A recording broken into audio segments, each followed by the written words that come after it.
ఉప ముఖ్యమంత్రి పవన్ కళ్యాణ్ చొరవతో ఆ గిరిజన బాలలకు చక్కటి వాతావరణంలో కూర్చుని విద్యను అభ్యసించే అవకాశం దక్కింది.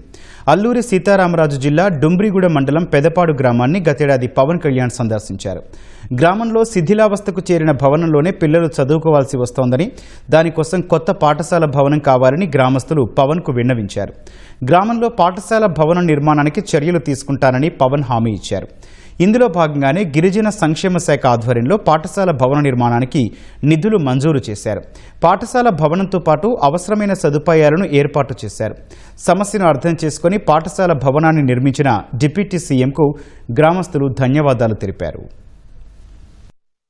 గత సంవత్సరం గౌరవ రాష్ట్ర ఉప ముఖ్యమంత్రి పవన్ కళ్యాణ్ గారు డుంబ్రిగూడ మండలం పెదపాడు గ్రామానికి వచ్చినప్పుడు గ్రామస్తులంతా కూడా శిథిలావస్థలో ఉన్న పాఠశాల భవనాన్ని తీసుకెళ్లారు. ఆ పరిస్థితి చూసి చలించిపోయిన పవన్ కళ్యాణ్ గారు వెంటనే ఒక నూతన పాఠశాల భవనాన్ని మంజూరు చేయడం జరిగింది. 17.5 లక్షల రూపాయలతో మంజూరు కాబట్టి ఈ పాఠశాల భవనం రీసెంట్ గానే పూర్తి చేయబడింది. పాఠశాల భవనంతో పాటు 2 మరుగుదొడ్లు కూడా కట్టడం జరిగింది.